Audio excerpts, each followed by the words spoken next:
Suppose two spheres A and B have identical sizes.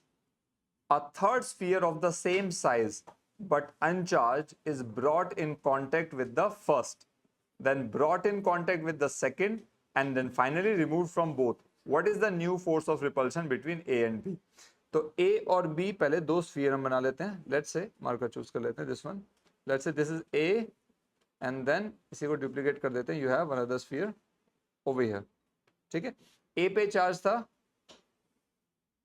कुछ given है क्या? नहीं है. ठीक है, लेट्स से A पे charge, this is sphere A, this is sphere B. ये इस पे चार्ज Q था, इस पे भी Q था. आइडेंटिकल है ना? यस. ठीक है, इन दोनों को जब आप टच करोगे, when they are brought in contact with each other like this,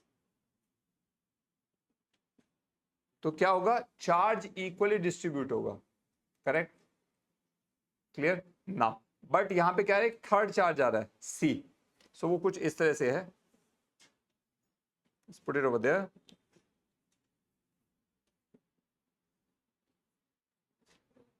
A पे चार्ज कितना था? Q. इसको इधर करता हूं. ठीक है, नाउ C पे चार्ज है हमारा, A पे चार्ज Q था, C पे चार्ज है 0. ये क्या लिखा है इसमें? Same size but uncharged. जो नया चार्ज है third sphere, that is uncharged. So अब इसके बाद क्या होगा? जब आप इन दोनों को कांटेक्ट में लेके आओगे, that mean let's put them over here. अब चार्ज का डिस्ट्रीब्यूशन होगा. तो चार्ज हायर चार्ज से लोअर चार्ज की तरफ फ्लो करता है. हाई टू लो, जैसे प्रेशर फ्लो करता है ना, हाई टू लो. ठीक है, सिमिलरली वाटर भी हाइट से लोअर डेप्थ की तरफ फ्लो करता है. तो चार्ज भी जिस ऑब्जेक्ट पे ज्यादा चार्ज होगा वहां से वो फ्लो करना शुरू करेगा और जाएगा उस पर जहां पे ऑब्जेक्ट पे चार्ज कम होगा. और ये कब तक फ्लो करेगा? जब तक ये दोनों का लेवल बराबर ना हो जाए. मतलब जब तक दोनों पार्टिकल्स पे चार्ज इक्वल ना हो जाए तब तक ये चार्ज फ्लो करता रहेगा. ए पे चार्ज ज्यादा है, सी पे कम है, तो ए से सी पे चार्ज फ्लो करना शुरू करेगा. और ये तब तक फ्लो करेगा जब तक इन दोनों पे चार्ज का लेवल बराबर हो जाएगा. अब देखो बराबर क्या होगा? ये Q है, ये 0 है, तो बराबर क्या होगा? Q/2, Q/2. करेक्ट, हाफ हो जाएगा ना. मतलब ए का आधा चार्ज जब सी में चला जाएगा तो रुक जाएगा, दोनों में बराबर हो गया. अच्छा, तो ये ए पॉइंट था और ये सी पॉइंट था चार्ज. ठीक है, अब ये बोल रहे हैं अब ये जो सी है ये जाकर के बी से कांटेक्ट में आया. तो हम एक काम करते हैं, अभी बी को रिपीट कर देते हैं यहाँ पे. Let's do this. Let's say ये बी है. ठीक है, और ये इसके साथ आया, ये सी कांटेक्ट में आ गया. ठीक है, सो लेट्स से ये आपने सी को यहाँ पे डाल दिया, कांटेक्ट में आ गया. ठीक है, सो नाउ बी पे चार्ज है Q और सी पर है Q/2. One second, Q/2. तो नेट चार्ज क्या हो जाएगा इन दोनों पे जब ये होगा? और इसको सेपरेट करोगे, सपोज ये रहा C, ये रहा B.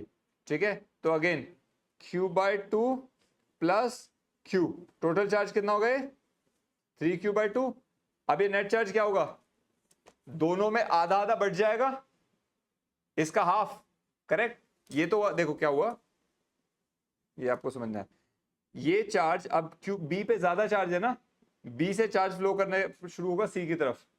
और कब तक फ्लो करेगा? जब तक दोनों पे बराबर ना हो जाए. तो बराबर क्या होगा? एवरेज ऐसे निकालते हैं ना, टोटल चार्ज डिवाइडेड बाय 2. ये सुनो, सो टोटल चार्ज ये हो गया, डिवाइडेड बाय 2 कर देंगे तो एवरेज आ जाएगा. दैट मींस इस पे कितना चार्ज हो जाएगा? 3Q/2 डिवाइड बाय 2 मतलब 3Q/4 कर दो. और इस पे भी 3Q/4. ये सुनो, ठीक है, समझ आया? मतलब क्या हुआ? जो Q पे चार्ज, C पे चार्ज है, C पे चार्ज है Q/2. इसको समझिएगा, C पे चार्ज है Q/2 और B पे चार्ज था Q. ठीक है, इन दोनों जब टच करेंगे तो B से चार्ज फ्लो करना शुरू करेगा, C की तरफ जाएगा. और कब तक जाएगा? ये तब तक जाएगा जब B और C का चार्ज इक्वल हो जाएगा, है ना. इक्वल हो जाएगा मतलब एवरेज करके हाफ हो जाएगा. करेक्ट, तो एवरेज कैसे निकालते हैं? इसका चार्ज प्लस इसका चार्ज.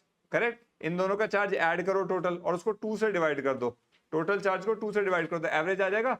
वो चार्ज इन दोनों पे जाएगा हाफ हाफ. करेक्ट, सो हमने क्या किया? 3Q/4 बचेगा C पर और ये C पर, और 3Q/4 बचेगा B चार्ज पर. Correct, so from that perspective अभी क्या होगा? अब इन्होंने बोला है, जब ये सेपरेट हो गया, अलग हो गए, अब इन्होंने पूछा है what is the new force of repulsion between A and B. अब ए और बी के बीच में नया फोर्स ऑफ रिपल्शन क्या होगा? So what you need to do is, A पे चार्ज कितना होगा? क्यू डैश ए मान लो नया चार्ज। ए पे चार्ज कितना होगा? ये लिखा था, कितना था? Q by 2। यस और no? This one Q by 2। सो ये हो जाएगा क्यू बाय 2। और बी पे नया charge Q B dash is equals to how much? 3 Q by 4। ठीक है, गुड टू गो। सो जो पहले था, दोनों पे जो चार्ज था, देखो बेटा, इनिशियल फोर्स थी F is equals to K Q1 Q2 by R square. Suppose कर लो पहले इन दोनों के बीच में डिस्टेंस कितना था? R डिस्टेंस था। ठीक है, सो फोर्स क्या होगी? K Q1 Q2 by R square. ठीक है, अच्छा, नई फोर्स क्या हो जाएगी? सपोज F डैश उसे हम मान लेते हैं, F dash. So this is how much? K Q A dash into Q B dash by distance same है। क्वेश्चन में गिवन है कि डिस्टेंस सेम है, डिस्टेंस चेंज नहीं हुआ है, केवल चार्ज की वैल्यू। ठीक है, सो दैट मींस यहां से बेटा F डैश बाय F अगर हम कर दें, will that work? K Q A dash Q B dash by R square divide by F की वैल्यू कितनी थी? ये वैल्यू थी ना, ये एज इट इज उसमें पुट कर दें वाली value.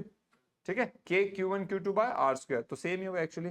K Q1 into Q2 by R square. देखो आर स्क्वायर से आर स्क्वायर, K से K कैंसिल। नाउ इन सब की वैल्यू पुट कर दो। QA की वैल्यू कितनी है? Q by 2। QA डैश की वैल्यू, सॉरी, QA डैश की वैल्यू कितनी है? Q by 2 into QB dash की वैल्यू क्या है बेटा? 3Q by 4 divided by Q square. नीचे तो Q इंटू Q स्क्वायर हो जाएगा। ये सुनो, क्लियर है आप लोगों को?